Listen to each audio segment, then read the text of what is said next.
Hail Swabbies, it's your Cappy.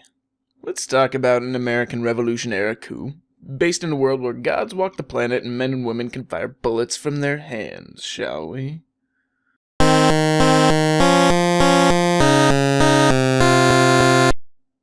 Today we're going to talk about Brian McClellan's Powder Mage Trilogy. Now, I'm going to do my reviews a little bit differently than everybody else. I'm actually going to lead with the rating and recommendation, and then talk about specifics. All of my reviews are spoiler-free, because, if you actually want to read the book, I'd prefer that you enjoy it. So should you read this series? Yes, this is a must-read series. Unless, of course, you hate legendary stories in fun. You don't hate fun, do you? On a scale of 1 to 5, I rate the content, language, sex, and violence at a 2. 1 is nothing in the book made me uncomfortable or felt like it was out of place, just there to be there. And 5 is as graphic as a book can get before I'll put it down and just stop reading it. That puts reference points just so you kind of know where my scale lies. The Sword of Truth series is a 6. And I only made it partway through before I was like, I don't need this in my life.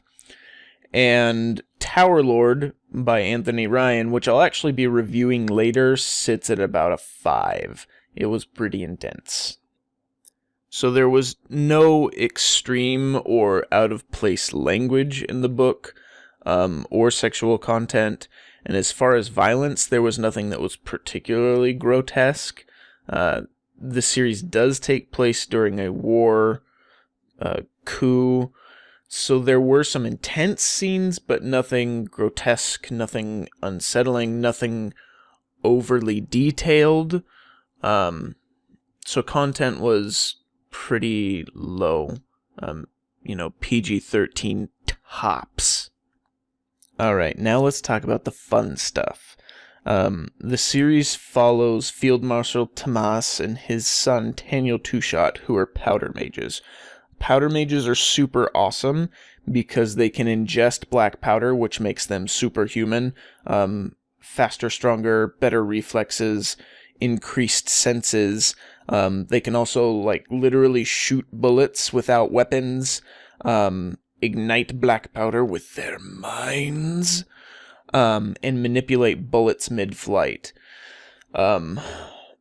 The early pages of Promise of Blood find Tomas leading a coup against his king, and that triggers a chain of events that actually ends up cursing the people of his country. And as the series progresses, we get to see Tomas and Daniel establishing this new government and protecting their country from, the gods and men and monsters. It's really, really interesting, really well put together. So, McClellan does a lot of things right, but he does 4 things exceptionally well. His characters' pacing, lore, and magic are excellent. It's really rare that I read a series in which I love all of the point of view characters. There's almost always one that I don't resonate with, which is kind of a good thing sometimes because that always gives me an opportunity to put the book down and wait till the next day or the next night or at least the next hour before I keep reading it.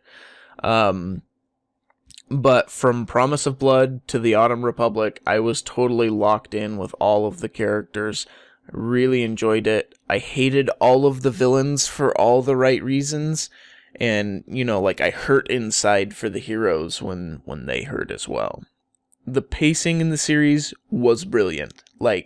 Absolutely brilliant. There was always something going on with one of the characters, and not in the, can nothing go right kind of way, It wasn't like curses foiled again. Plot twists and reveals were spread out just so often that you always felt like there was something to look forward to, but not so frequently as to eliminate any chance to speculate on what's going to happen in the plot and who's who and who's going where, which I really appreciated. I really enjoyed the lore in the book as well. There's a lot going on in the Nine Realms. It focuses a lot on Adro and a couple of the bordering countries, but you can tell that there's a history to the entire world. It wasn't just written about Adro and just Adro's history was written. You can tell that everything has kind of been plotted a little bit. And I never felt like there was anything that was out of place or like breaking the status quo. I feel like McClellan built a world with history and legend and rules, and he really sticks to that format. Alright, so even better, now we get to talk about magic. I love magic systems. That's a lot of the reason I like to read Brandon Sanderson so much, because he puts a lot of thought into his magic systems and how they work and how they affect the world and how the world would have grown around these systems. This is somewhere that McClellan really delivers. So there's the Powder Mages that I discussed earlier. There's also like a more traditional magic user in the world called the Privileged. They essentially use like the sign language of doom to rain destruction down upon their enemies. They're super excellent. There are also the Bone Eyes, who are kind of like a voodoo-esque magic system. And then they have the Nact. And the Nact are kind of cool because they're a little bit more like average Joe type people with random abilities. So like they don't sleep, or they have a perfect memory, or they can detect lies. I think there's like talk of some who like don't have to eat and things like that. Like they're really cool, like specialty type people. And then, like I said, most importantly, each of the systems clearly has a defined set of rules. That's not always clear to the reader as you move throughout the series. But what happens is because McClellan set himself particular rules, we don't have this like Deus Ex Machina thing coming in where one of the heroes is like, oh, it turns out I had the power all along. I just had to unlock it with friendship and save the day. Like, the systems are the systems, and they work the way they work, and it either saves the day or they're totally hosed. So before I move into some of the cons of the series, the last thing I wanted to say is that I feel like this is a situation where McClellan hasn't quite grown into his beard yet. His proverbial beard. He actually has a really fantastic beard of champions in real life, but what I'm talking about is the Star Trek The Next Generation trope. The first couple of seasons were really good, but when Commander Riker grew his beard, the series takes off, and I feel like we're in a really similar situation with McClellan.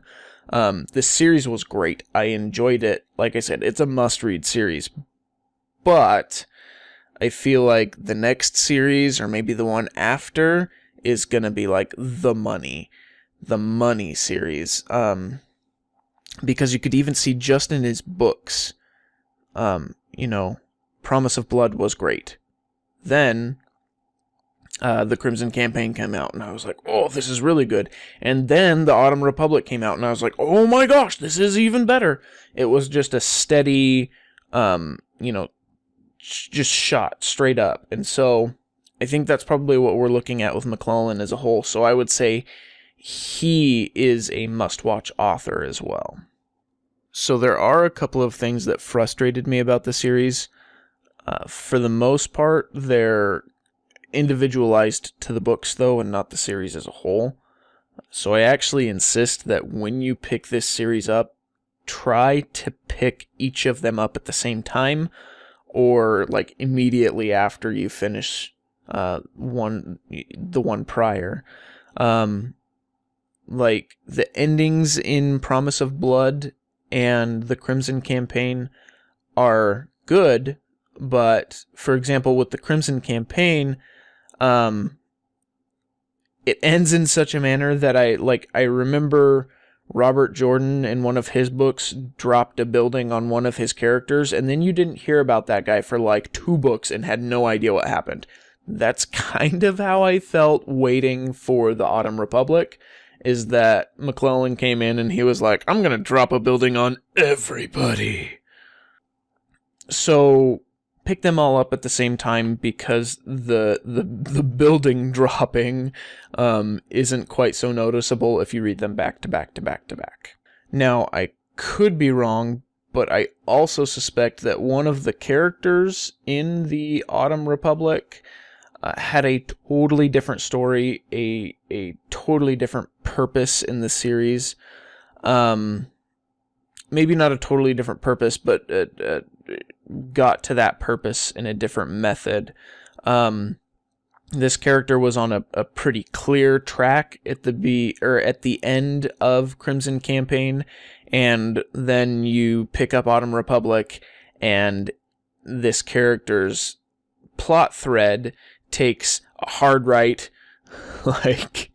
and then just kind of ends, and then the character goes on a new adventure and picks up a different kind of story.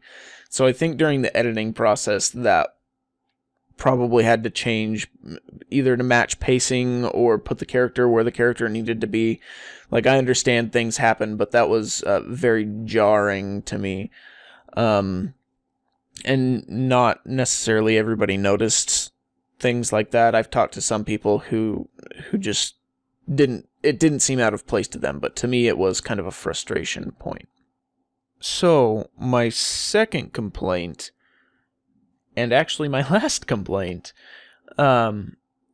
is that by the end of the series, death did feel a little cheap. There's enough, like, half died, didn't died, almost died, maybe died in the series that it felt felt like you couldn't trust when somebody died or didn't die, and that was kind of frustrating. Don't get me wrong, there's definitely some very heart-wrenching death scenes. Not everybody gets saved, but it did happen enough times that I was a little not perturbed, but very, very skeptical whenever somebody appeared to be dead. So that's one thing to kind of keep an eye out for. So when it comes right down to it, though, this series is a must-read. Brian McClellan is a must-watch author. Like I said, each of the 3 books, it was an improvement over the last, and I really suspect that his next series is going to be even better than this one. And that's no small feat. So, until next time... No, I lied. No, so pick up the book, and then, until next time, no rest for the wicked.